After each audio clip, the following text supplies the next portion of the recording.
నేను గతంలో చెప్పిన రాష్ట్ర అధ్యక్షుడు ఉన్నప్పటికీ ఇప్పటివరకు కూడా భారతీయ జనతా పార్టీలో కమిట్మెంట్ తో పనిచేసే కార్యకర్తలు, పార్టీ కోసం పనిచేసే కార్యకర్తల వర్గం అంతా ఓన్లీ మోడీ వర్గం అంతా. నేను మా ఇంటర్నల్ మీటింగ్ లో కూడా చాలా సందర్భాలు చెప్పిన, బండి సంజయ్ వర్గం అని చెప్పి బండి సంజయ్ కోసం పనిచేస్తే కూడా దానికి క్షమించే ప్రసక్తి లేదు. వ్యక్తి కోసము గ్రూపులు కట్టేవారికి అది బండి సంజయ్ కోసం పనిచేసినా ఎవరి కోసమైనా పనిచేస్తే వాళ్ళకి టికెట్ ఎట్టి బస్సులో ఇవ్వం. పార్టీ కోసం పనిచేయాలి. ఎక్కడి నుంచి వచ్చినా నీకు ఎన్ని నిధులు ఇచ్చినా సొసైటీ వైస్ చైర్మన్ నా పేరు. భారతీయ జనతా పార్టీలో ఈ వర్గం ఆ వర్గం ఉండదు. ఎవరు అనుకుంటే వాళ్ళ మూర్ఖత్వం.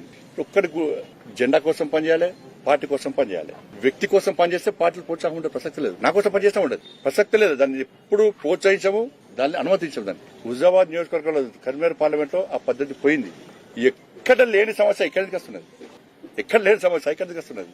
కానీ ఎవరైనా కూడా ఎవరి రాజకీయ భవిష్యత్తు మనం కష్టపడి ఇప్పుడు గట్లంటే బండి సంజయ్ కి పార్టీకి హుజరాబాద్ లో తక్కువ ఓట్లు రావాలని కొంతమంది పనిచేసారు. వాళ్ళ టికెట్ ఇవ్వమంటారా? చెప్పు, ఇవ్వమంటారు వాళ్ళ టికెట్లు? వీళ్ళంతా కష్టపడి పనిచేశారు. వీళ్ళు ఏ వర్గం? ఈయన ఎవరి ద్వారా చేయండు? ఈయనకి ఎందుకు ఇస్తున్న నిధులు? వీళ్ళకి ఎందుకు ఇస్తున్నా? వీళ్ళకి ఎందుకు ఇస్తున్న నిధులు? అసలు నాకు వర్గాలు తెలియదు. నాకు కార్యకర్తలు తెలుసు తప్ప ఇప్పుడు చేరినప్పుడు నేను అంతా యాక్టివ్గా లేను. నేను ఎవరికో నాకేం తెలుస్తుంది అన్న, నాకు ఎవరు అసలు పనిచేస్తున్నా. ఇప్పుడు ఈజీఎస్ దేశంలో ఏ ఎంపీ మీరు నమ్మరు, ఏ ఎంపీ కూడా ప్రతి గ్రామ పంచాయతీ 5 లక్షల నుంచి 20 లక్షలు ఇచ్చినటువంటి ఒక ఎంపీ నాకు చూపెట్టారు. మీరు కరీంనగర్ పార్లమెంట్ లో ఎన్ని గ్రామ పంచాయతీలు ఉంటే అన్ని గ్రామ పంచాయతీలకు సరే ఒక 10-20 గ్రామ పంచాయతీ టెక్నికల్ ప్రాబ్లం వలన ఇవ్వలేకపోయినాం. ప్రతి గ్రామ పంచాయతీకి 5 లక్షల నుంచి 20 లక్షల వరకు ఈజీఎస్ నిధులు ఇచ్చింది నేనే. ఇప్పుడు ప్రారంభోత్సవాలు చేస్తున్నాం. మేము ఒక్కొక్క మండలానికి 1.5-2 కోట్ల నిధులు ఇచ్చినాం. అన్ని కలిపి ప్రారంభోత్సవాలు చేస్తున్నారు. మీరు చూస్తున్నారు. మీరు ఎంపీ ల్యాడ్స్ కూడా ఎవరు వస్తారు, నిన్న వస్తా కూడా నిన్న కూడా ఇచ్చిన, అంతమంది తనకిచ్చిన, ఎవరు వచ్చినా అందరికి. అవి దేనికోసం మనకు కావాల్సింది ఎవరు గెలవాలి? పార్టీ కోసం కష్టపడ్డటువంటి ఇలా ఇది కార్యకర్తల ఎలక్షన్స్ అన్న. వాళ్ళు పార్టీ కోసం కష్టపడి గెలిపించారు. ఆ గెలిపించిన మళ్ళా వాళ్ళు ప్రజాప్రతినిధి చేయాల్సిన బాధ్యత మా మీద ఉంటుంది. లేకుంటే మా దానంత మూర్ఖత్వం ఇంకోటి ఉండదు. సిఆర్ఎఫ్ ఫండ్స్ 800 కోట్ల రూపాయలు తెలంగాణ రాష్ట్రానికి వస్తే సిఆర్ఎఫ్ ఫండ్స్ 219 కోట్ల రూపాయలు తెలంగాణ కరీంనగర్ వరకు వచ్చిన. ఇది వాళ్ళు చెప్పారు. మొన్న ఉస్నాబాద్ లో కోమటిరెడ్డి వెంకటరెడ్డి గారే చెప్పారు. 219 కోట్ల రూపాయలు ఓన్లీ కరీంనగర్ పార్లమెంట్ నియోజకవర్గానికి తెచ్చినాం. ఇప్పుడు మళ్ళా 100 కోట్లు వస్తున్నాయి. ఈ దఫా మళ్ళా 150 కోట్లు మళ్ళీ వస్తున్నాయి. గ్రామీణ సడక్ యోజన హైయెస్ట్ పైసలు ఇక్కడ వరకు వస్తాం. మీరు రోడ్లు చూస్తున్నారు. ఏ కమ్యూనిటీలు ఎవరికి కావాలన్నా బోర్లు కావాలి. మొన్న సమ్మర్ లో దాదాపు 800 పైగా బోర్లు ఎంచినాం. సమ్మర్ లో తండాలలో అక్కడ ఇక్కడ మొత్తం బోర్లు ఎవ్వరు బోర్లు అడుగుతారు ఇష్టం. ఇక్కడ ఎవ్వరు అడుగుతారు ఇష్టం బోర్లు. ఎవ్వరికి బోర్లు ఎవరికి వస్తాం అంటే ఈ వర్గానికి బోర్ చేయదు, ఈ వర్గాన్ని బోర్ చేయాలనుకున్నాం. నాకు ఏ వర్గం నాకే తెలియదు. ఎవరు ఏ వర్గం ఇప్పుడు నాకేది వాళ్ళకి ఎదురు నాకేం తెలుస్తుంది. కాబట్టి నేను మళ్ళీ అప్పగిస్తున్నా. కొంతమంది గిరిగీసుకొని బండి సంజయ్కే పూజ చేస్తా అంటాననుకో, వాళ్ళు అవుట్ రాసిపోయారు. వాళ్ళ భవిష్యత్తు అవుట్. ఎందుకు ఇస్తాం టికెట్? ఎందుకు ఇస్తున్నా? ఇప్పుడు నాకు సపోర్ట్ చేసి బండి సంజయ్ వర్గమే అని ఇవ్వాలన్నా కూడా టికెట్ ఇయ్య. మోడీ వర్గం అనాలి, పార్టీ కోసం పనిచేస్తా ఉండాలి. ఇది క్లారిటీ. ఇది ఇప్పటికైనా కొంచెం అటు ఇటు ఉంటే మీరు పార్టీ జెండా కింద రావాలి.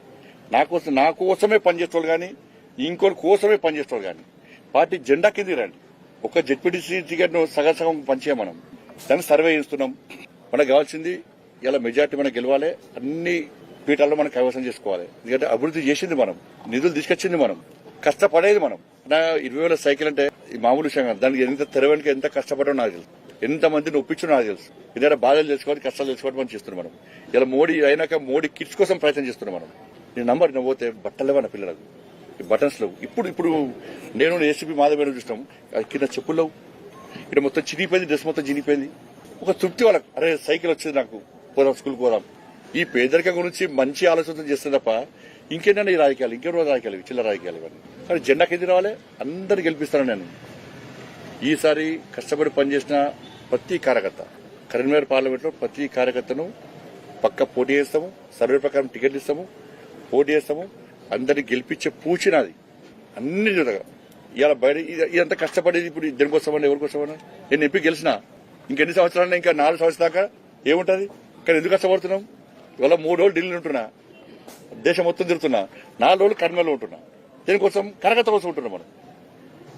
కానీ ప్రజల్లో కూడా ఒక మంచి సందేశం, కూడా విశ్వాస నమ్మకం ఉండాలని చెప్పి ఒక ఆలోచనతో మాత్రమే ఇది చేస్తున్నాం తప్ప ఇవన్నీ బంద్ చేయాలి. ఎవ్వరు చేసినా పని చేయాలి. దీన్ని ఎవ్వరు సహించరు. మీ మీడియా సోదరులకు కూడా దయచేసి విజ్ఞప్తి చేస్తున్నా, మాకు సహకరించండి. ఇటువంటి న్యూస్ రాయకున్నాడు మీరు, మీ చేతులు ఖరాబ్ అవుతాయి, మీ మైండ్ ఖరాబ్ అవుతుంది. ఆ ల్యాప్టాప్ ట్యాబ్లో కొట్టి మీ చేతులు కూడా ఖరాబ్ అవుతాయి. దేనికోసం దాంట్లో ఏమవుతుంది? ఇప్పుడు సైకిల్ వంచడం రాయండి, ఇంకా సైకిల్ వంచాలని రాయండి, ఇంకా సమస్యలు కావాలని రాయండి. మరి మీరు అందరు సహకరిస్తేనే మేము ముందుకు పోతాం కానీ ఇప్పుడు నా కోసం రాయకూరి కార్యకర్తలు కష్టపడ్డారన్న. ఎంపీని నేను దక్షిణ భారతదేశంలో మొట్టమొదటిసారిగా ప్రచారం జరిగితే నరేంద్ర మోడీ గారే స్వయంగా వచ్చి నా ఎలక్షన్ ప్రచారం చేసిన విషయం మీకు తెలుసు.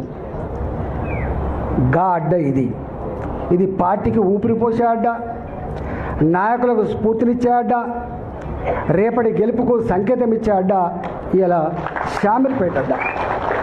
దాన్ని పట్టుకొని వాడు సైకోనా, శాడిస్టా, వాడు మనిషా, పశువా, వాడు ఏ పార్టీలో ఉన్నాడు, వాడు ఎవరి అండతో ఆ ధైర్యం చేస్తున్నాడు, వాడిని ఎంచుకోవాలి. కానీ బీ కేర్ఫుల్ కొడుక, బీ కేర్ఫుల్. మేము శత్రువుతో కొట్లాడతాం కానీ కడుపుల కత్తులు పెట్టుకొని కవలించుకునే సంస్కృతి మా రక్తం లేదు కొడుక, నా రక్తం లేదు.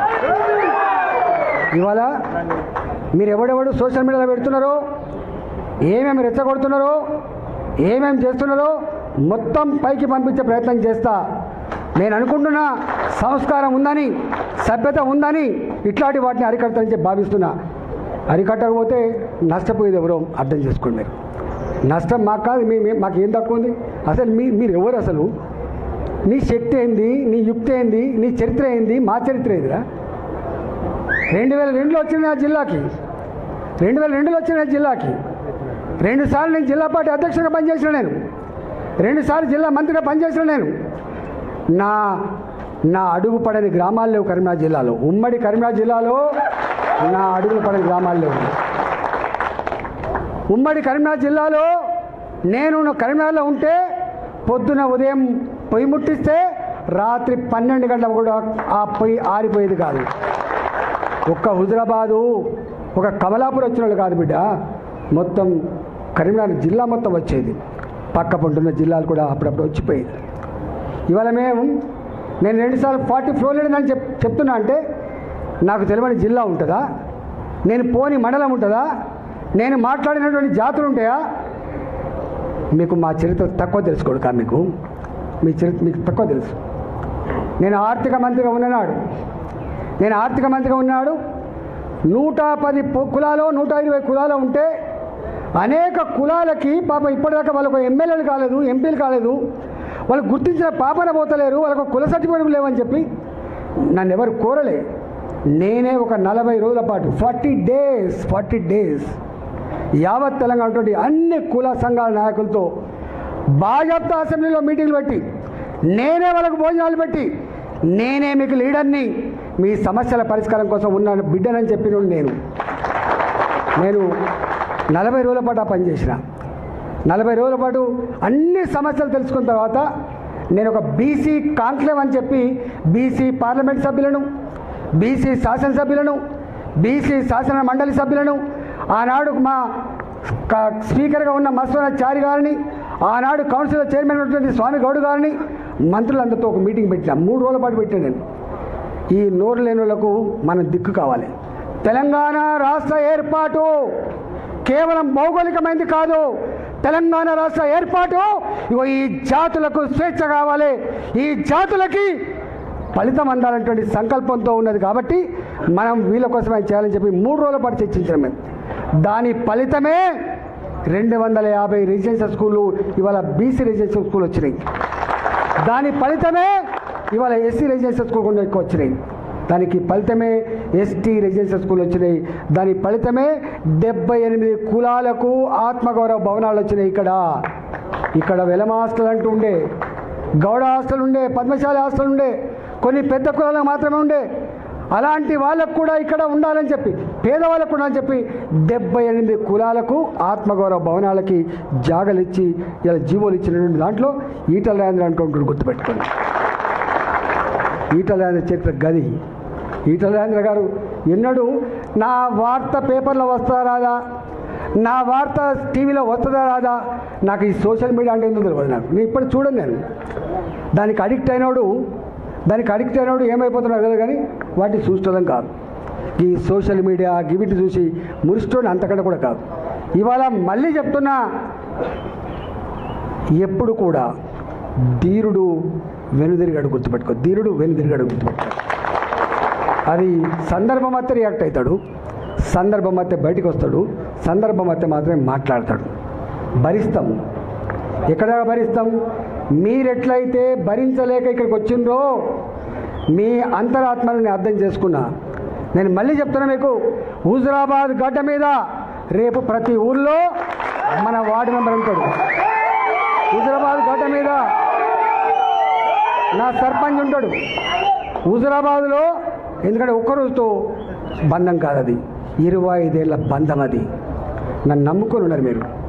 2021లో గన్ని వందల కోట్ల రూపాయల ప్రలోభాన్ని అడ్డుకొని అన్న కోసం నిలబడ్డోళ్ళు మీరు, మిమ్మల్ని నేను చాలాసార్లు చెప్తా, కాళ్ళు కడిగి నెత్తిలో పోసుకున్నా హుజురాబాద్ ప్రజలు రుణం తీర్చుకోవాలని చెప్పి స్టేట్మెంట్ ఇచ్చాను నేను. ఆ ప్రజల మీద సంపూర్ణమైన నమ్మకం ఉన్నోడు నేను, ఆ ప్రజల మీద సంపూర్ణమైన విశ్వాసం ఉన్నవాడిని. కాబట్టి మీరు నిజంగానే ఇవాళ ప్రజలు బాధపడుతుంటారు కాబట్టి నాకు ఇక్కడ పని ఉన్నమాట వాస్తవం. కానీ తప్పకుండా ఇక్కడ నాకేం ఎలక్షన్ లేవు, లోకల్ బాడీ ఎలక్షన్స్. నాకున్న లోకల్ బాడీ ఎలక్షన్సే హుజురాబాద్ ఎన్నికలు, గుర్తుపెట్టాను.